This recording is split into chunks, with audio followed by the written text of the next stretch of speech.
Isang pinagpalang araw sa inyong lahat. Tayo po'y magninilay sa salita ng Diyos, ang pinagmumulan ng awa at tawa ng ating buhay, ang salitawa. We are now in the second Sunday in Ordinary Time, and today in the Philippines we are celebrating the Feast of Santo Niño. Pinabati ko po ng isang maligayang pagdiriwang ng kapistahan ang lahat ng mga parishioners ng Santo Niño Parish sa Binalonan, Pangasinan, sa pamuno po ng kanilang kura paroko na si Reverend Father Richard Abalos at ng kanyang assistant na si Reverend Father Eugene Parayawan. Happy Fiesta po sa inyong lahat. Ngayong Enero po, may dalawang piyestang malapit sa ating mga Pilipino. Noong January 9, pinagdiwang natin ang piyesta ni Jesus Nazareno, at ngayong ikatlong linggo ng Enero, pinagdiriwang natin ang kapistahan ng Santo Niño. Bakit nga po ba malapit sa ating mga Pilipino itong dalawang kapistahan na ito? Sapagkat ang kapistahan na ito, binibigyan tayo ng imahe ng Diyos na ng helpless God. And this image of God, these images of God are so powerful because we can relate to this experience of our Lord. Ang Nazareno, ang Diyos natin na nahihirapan habang pasan-pasan niya ang krus. Samantalang ang Santo Niño ay makikita natin ang imahe ng Diyos bilang isang bata, helpless, vulnerable. Kaya po, isa itong pagpapahayag din sa atin na ang Diyos ay nakikiisa sa atin. Ang Diyos, nauunawaan niya, naiintindihan niya yung karanasan ng pagiging mahina, karanasan ng pagiging walang makapitan o parang helpless. At ipinapahayag din ng Diyos sa atin na sa pagkakataon na tayo ay mahina o helpless, ay meron tayong Diyos na nakakaunawa sa atin. Meron tayong Diyos na kasama natin na maglakbay sa kabila ng ating kahinaan. At sino nga ba ang Santo Niño, ang ating Panginoon, ayon sa ating mga pagbasa ngayon? Sa ating unang pagbasa ay pinakilala ang Diyos, ang Santo Niño, bilang liwanag na naparito. Pinanganak ang isang bata para magbigay liwanag. At yung pong imahe ng ating unang pagbasa ay nagkaroon ng kadiliman ng dahil sa kasalanan. And so, walang direksyon ang ibig sabihin nito, malayo sa Diyos. Kaya ang Diyos mismo ang naparito para magbigay ng liwanag. And so, we are reminded that the Santo Niño, our devotion to Santo Niño, is our devotion to God who gives us meaning and direction in our life. Siguro may mga pagkakataon na parang wala tayong patutunguhan kasi parang pagod na tayo, sawa na tayo sa buhay. Ang Santo Niño po ay nagbibigay sa atin ng pag-asa at inspirasyon na sa Diyos natin makikita ang liwanag, ang direksyon. Kaya po, ang lahat ng ating ginagawa, lahat ng ating paghihirap, ay mayroon lamang kung makikita lang natin ang kahulugan sa Diyos. At isa pong paalala na ang Diyos ang siyang magbibigay sa atin ng daan ng ating patutunguhan, at ang Diyos lamang ang makakapagbigay sa atin ng direksyon sa buhay. Sabi nga ni Jesus, I am the way, the truth, and the life. Kaya po sana po tayong tumanggap at may debosyon sa ating Panginoong Santo Niño ay ma-inspire din at ma-challenge din na tayo po yung magsilbing liwanag sa ating kapwa. Sa mga magulang, kayo po ay pinagkalooban ng responsibilidad to be light to your children, to guide them, to give them direction in our life, to assist them as they try to discover the meaning of their life, the purpose why they are born in this world. Sana po tayo ang maging liwanag sa ating kapwa-tao. Sa ating ikalawang pagbasa ngayon ay pinapakita po sa atin dito that every blessing comes from the Lord, and the Lord came to sanctify us, to make us holy.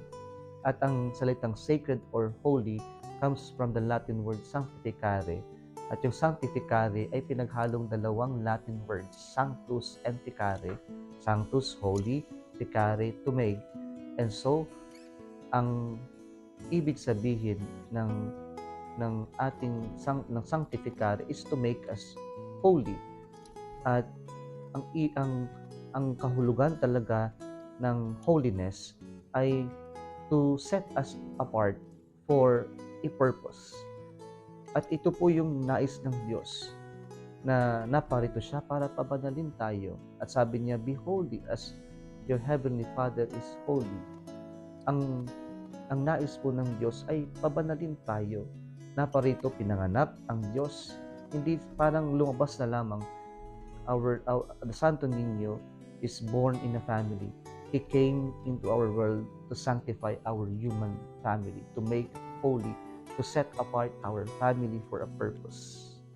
Kaya may purpose ah, kung bakit mayroong pamilya at nais ng Diyos pabanalin ang pamilya.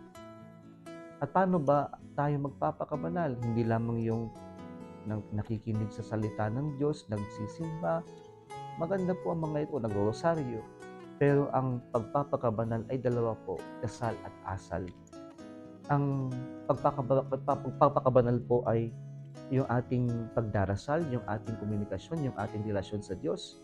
At kasama na niyan ay yung pagkakaroon natin ng mabuting asal. Na lagi pong magkasama yung ating pananampalataya at yung ating mabuting pamumuhay. Dasal at asal ang pagpapakabanal. Panghuli po sa ating ebanghelyo ngayon, narinig natin yung misteryo ng the loss and finding of Jesus in the temple. Dito po nating makikita yung purpose ni Jesus, ng batang Jesus. Sabi niya yung hinahanap siya ng kanyang mga magulang that he must stay in his father's house. Ano pong pinupunto ng Diyos? Yung kahalagahan po ng pananatili sa Diyos, yung pagbababad ng oras sa Diyos. Gaya po ng Santo Niño, siya po ay umunlad kasi po nagbabad siya ng oras sa Diyos, sa kanyang Ama. Napakahalaga po itong mga kapatid kung gusto natin, kung tayo may debosyon sa Santo Niño, ay magbabad din tayo ng panahon sa Diyos. The Feast of Santo Niño is not a one-day event, third Sunday of January, but it is a lifetime commitment, a lifetime devotion. At sana yung pananatili natin sa Diyos ang siyang ating maging gabay na magpatuloy sa hamon ng buhay. At isa rin itong paalala sa atin na napakahalaga ng pananatili sa ating mga minamahal sa buhay, because spending quality time is our expression of true love to them.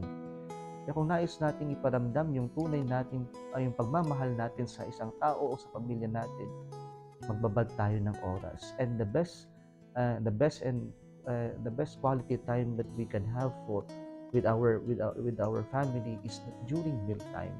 Sana po let us take our mealtime as a moment of sharing our stories with one another, a moment of staying close to one another. Yan po ang nais na ipahayag ng ating Santo Niño sa ating ebanghelyo ngayon. Kaya mga kapatid, ngayong pagdiriwang po natin ng Santo Niño, nawa tayong lahat po ay mabigyan po ng inspirasyon na unang-una sa lahat ay ang Diyos ang liwanag ng buhay natin. At sana tayo rin po ay magbigay liwanag sa ating kapwa-tao. Pangalawa ay tayo ay pinabanal ng Diyos. Sana magpakabanal tayo sa ating dasal at magkakaroon natin ng mabuting asal. Panghuli, nagbabad tayo ng oras sa Diyos, sa ating panalangin, at higit din sa lahat yung ating pagbabad ng oras sa ating mga minamahal sa buhay. Viva Santo Niño! Kung nagustuhan mo ang video na ito, huwag kalimutang mag-like, share at mag-subscribe sa Salitawa Facebook page and YouTube channel. Muli isang pinagpalang araw sa inyong lahat.